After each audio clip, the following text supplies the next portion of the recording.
Hey, I'm Bolo, and today we're going to be reacting to the Marvel Rivals dev team's explanation about matchmaking, how rank points are calculated, and why the system might feel broken. And let's jump right in. Zuyong, we've heard your passionate feedback and ongoing discussions about matchmaking and ranking in Marvel Rivals. Your voices matter, and we want to give you a transparent look into how these systems work and what we are doing to improve them. Quick heads up. Any numbers used are for illustrative purpose only, and the calculation process is also simplified for easier understanding and does not represent the full detailed formulas.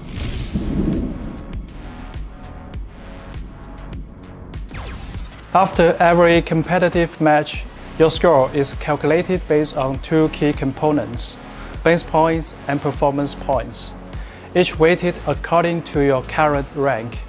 The formula looks like this. How fucking funny would it be if they just gave us this formula and didn't explain it at all? They're like, here's the matchmaking formula. There you go. This is what you wanted. No EOMM in there.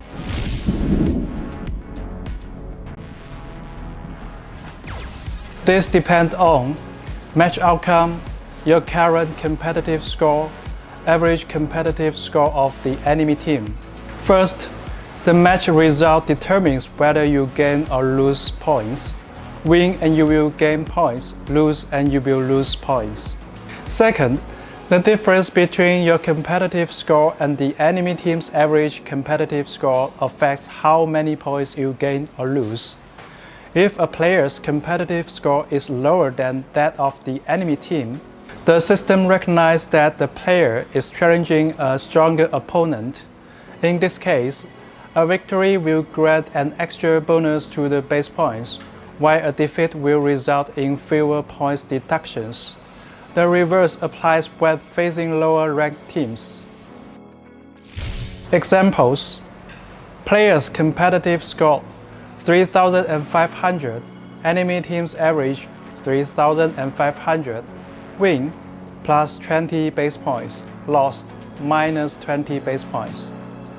Players' competitive score 3,500, enemy team's average 3,700, win plus 25 base points, lost minus 15 base points.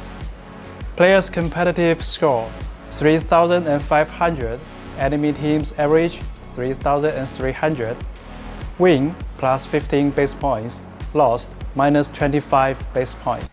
Everything involving base points seems to make sense. If you beat a team that you're not supposed to win against, you get more points. But if you lose against a team that you should have beaten, you lose more points. Yeah, that makes sense. It's obvious. This reflects your individual performance tailored to your hero's role. Performance points reflect how well you played during the match. Because heroes in Marvel Rivals have widely different powers and roles, we don't just tally up stats. Even if two players contribute equally to the outcome, their raw stats may look very different depending on which hero they played. Instead, to accurately evaluate your impact, we use several steps to calculate performance points. For each hero used in the match, we normalize match stats to a per 10-minute value and convert that into a single performance value. We compare that to the average performance value for that same hero at your rank, also per 10 minutes. That gives a hero-specific performance coefficient. The better you perform versus the average, the higher your coefficient. If you played multiple heroes, we time weight those to get your match coefficient. We then compare your performance coefficient to your team's average to determine your final performance point. From the start, we already knew that your performance in ranked is being compared to how others perform on the same character at the same rank. What we didn't know is that match stats are normalized to a per 10-minute value to account for each role.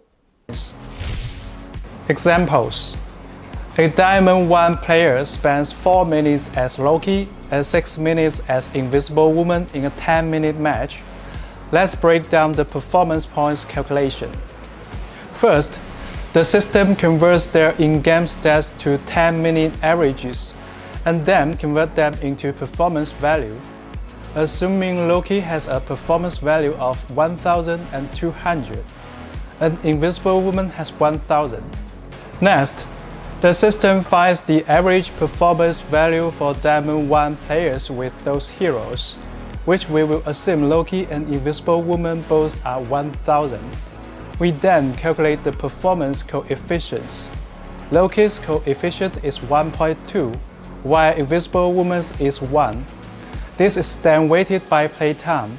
The overall coefficient works out to be 1.08. Finally, this player's coefficient is compared to the other 5 teammates. Let's say that they are 1, 1, 0.8, 0.8, and 1.15, resulting in an average of 0.97. This gives us the final adjusted performance coefficient of 1.11. Okay, so that was a lot of tech talk, but essentially within that 10 minutes of gameplay, if you play multiple characters, their performance will be time weighted, meaning their numbers will be adjusted in comparison to how long you played them. But did you catch that end part? Your performance points are actually based on the coefficient comparison to your team and their performance. So, if you and your team are completely stomping the competition, they can't touch the point, they can't move the cart, an absolute and overwhelming victory, your performance points will be reduced because everyone on your team did well? And instead of rewarding that with everyone getting more points as a way to say, hey, maybe you belong in a higher rank, it adjusts so that overall everyone on that winning team that did well will receive reduced points.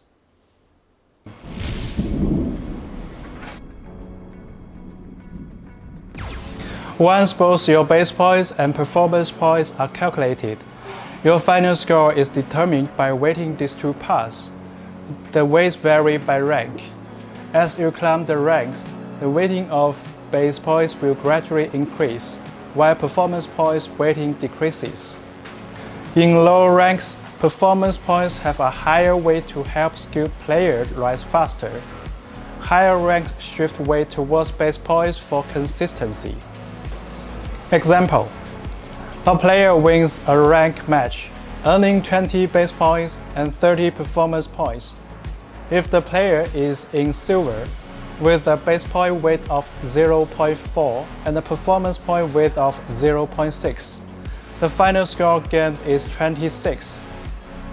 If the player is in celestial, with a base point weight of 0.7 and a performance point weight of 0.3, the final score gained is 23. See, and that's the shit I don't like, because it makes playing in the lower ranks all about who can carry their boss to the finish line the best because you receive more performance points. And at a higher level, it takes away a highly skilled players, such as yourselves, ability to climb faster at higher ranks where the majority of your points are already pre-calculated. And where if you even win a match, your individual skills meaning is diminished the higher you go, performance ranking wise. 3.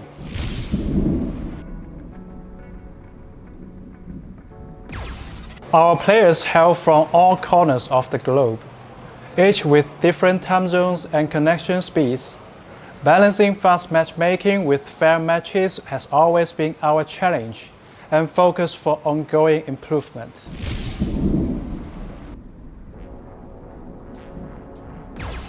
In Marvel Rivals, players are matched based on server node selection, team composition, competitive score. Once matchmaking starts, the system looks for opponents on your chosen server or servers. As wait time increases, the system gradually expands the search to higher and lower ranks, helping you get into a match promptly. The expansion is kept to prevent unbalanced games. Once we have 12 players within the acceptable rank range, the match is set. Teams are then arranged to minimize differences in average competitive scores. Here they kind of give us the order of operations and how we actually find games through matchmaking, with the foundational level being what server node you have selected, East Coast, West Coast, no coast. So as wait time goes on, matchmaking expands the available pool of players to those in higher and lower ranks. Got it, as long as they're within an acceptable rank range. But he doesn't exactly specify what range that is. I'm not going to be pressed if I'm in a lobby and the ranks are from Diamond 1 to Diamond 3, but I am going to have some issues in games where there's a Plat 1 and a Grandmaster 3 in the same game, for example.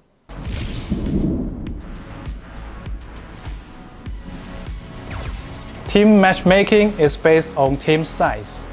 For fairness, a 6-player team will only face another 6-player team. Finding an exact match can take time when taking into account all the factors, like competitive scores, server selection, etc. Since launch, 5-player teams have been disabled to protect solos. Based. I'm mostly a solo player, and going into a competitive game where everyone on your team is queued together is horrible. It leads to a toxic dogpiling if you start losing, and a circle jerk excluding you if you're winning. For other team size, the system opens up to more combinations as wait time increases. Take a 4-player team, for example. The first system tries to match with another 4-player team, but if none are promptly found, it will eventually expand to mixed teams like 4-1-1 versus 3-2-1. Longer waits means broader competitive scores ranges, and reaching the upper limit of the range can result in a difference in scores between the two teams. From the matchmaking results, this would appear to be an unbalanced battle. But However, tightening the rules would mean much longer waits and a bad experience.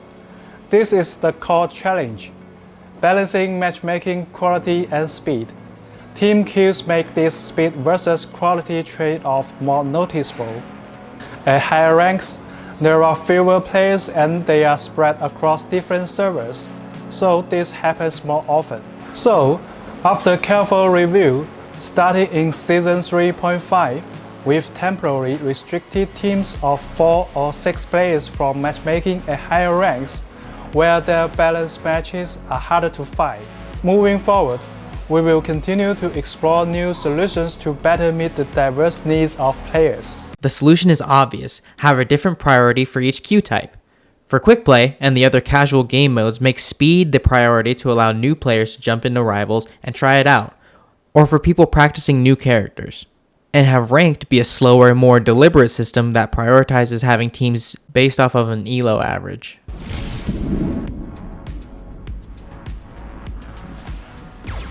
To help you better understand how the matchmaking system works, here's an example scenario. Suppose player A teams up with player B and player C to queue for competitive. In this scenario, player A is Diamond 1, player B is Diamond 3, player C is Platinum 1. The average rank of this 3-player team is around Diamond 3. They select only the Oregon server node for matchmaking. Since there aren't enough teams of the same size and rank in the queue on this node, the matchmaking system gradually expands the search range as time passes. After 5 minutes, the system finds 9 more players who meet the criteria. These 9 players include another 3-player team with an average rank of Platinum 1, a 2-player team with an average rank of Diamond 2, and 4 solo players: player D, Diamond 1, player E, Diamond 2, player F, Platinum 1, player G, Diamond 2. To ensure fairness, the system first places the 2 3-person teams on opposite sides. Then, the remaining team compositions are Side A, 3-player team plus 2-player team plus 1 solo player. Side B, 3-player team plus 3 solo players. Now, the exact team split is determined by the solo players to make both sides' average ranks as close as possible. The fairest division is Side A, 3-player team, Diamond 3 average, plus 2-player team, Diamond 2 average, plus player F, Platinum 1. Side B, 3-player team, Platinum 1 average, plus player D, Diamond 1, plus player E, Diamond 2, plus player G, Diamond 2. In this scenario, there are still notable rank gaps within each side. Am I the only one who sees a problem with this already? Side A, based on rank, has the better 3 stack, so they get saddled with carrying the lowest solo player to victory. Whereas on side B, the 3 stack that contains the lowest ranked players on the team are essentially doing the opposite, relying on their higher ranked solo players to edge out a victory. For example, side A's player F, Platinum 1, and side B's player D, Diamond 1, each have a 2 to 3 division differences from their teammates. This means there can be internal team imbalances. Assume once the match begins, the role selections are as follows. Side A, the 3-player team picks a Vanguard player A, Duelist player B, and Strategist player C.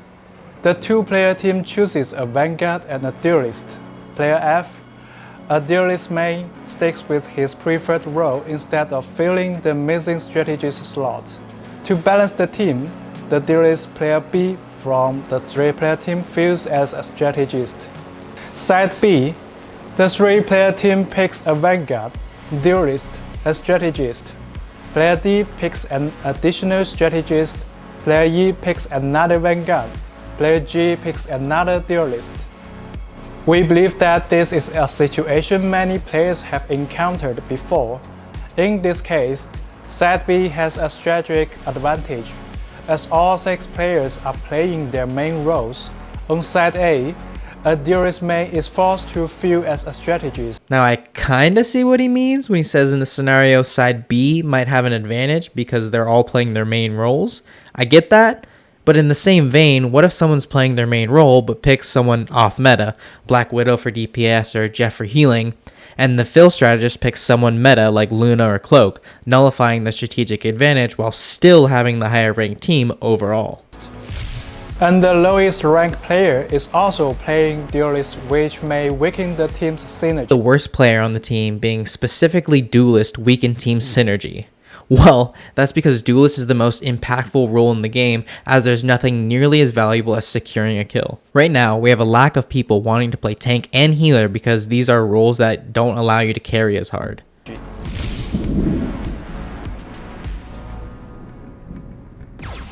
Recently, we have received a lot of feedback from the community, with many players believing that our matchmaking system employs EOMM, Engagement Optimized Matchmaking.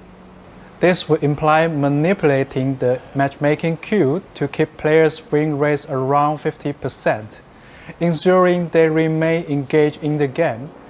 We want to be clear, Marvel Rivals does not use EOMM. EOMM isn't about keeping you at a 50-50 win rate, it's about seeing what kind of player you are and what you're willing to put up with before you stop playing the game. This is why you'll see tons of posts and videos about people going on streaks, 5 to 10 matches in a row of losses, and that's because the system has determined that a loss won't stop these players from playing the game. So, why do some matches feel uneven? Why do certain players encounter win or loss streaks? We would like to take this opportunity to provide some insights, hoping to clarify some of the confusion for everyone.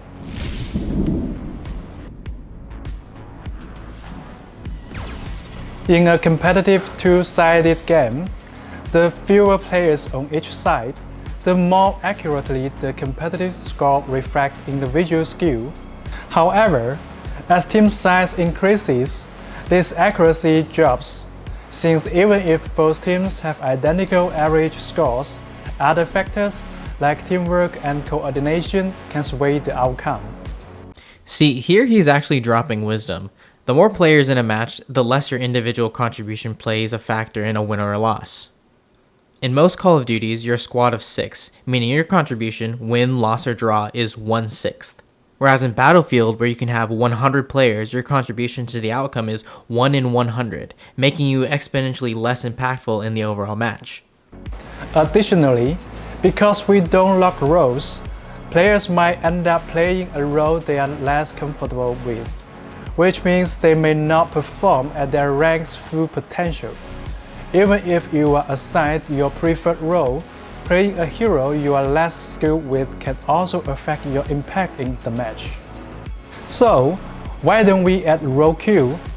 First, we believe that allowing players the freedom to play as their favorite superheroes and team up with others to create diverse creative team comps encourages more varied strategies and gameplay. No role queue, boys, because people want to play their favorite character, even if that means going in with 4 DPS to my promo match. Fucking brilliant. Second, adding role-based matchmaking would significantly increase queue times, while still failing to fully eliminate skill discrepancies between matches. Where there are choices, there will be differences. Objectively, it's quite challenging to have an equal number of players across the 3 roles. To strike a balance between matchmaking speed and fairness, the competitive score ranges for each role would have to differ. Roles with fewer players would have lower competitive score thresholds, while roles with more players would require higher thresholds. This, in turn, will lead to greater variance in match quality. We are working to introduce more interesting vanguards and strategies in future updates to give players more choices, but these changes will take time to develop. We thank you for your patience.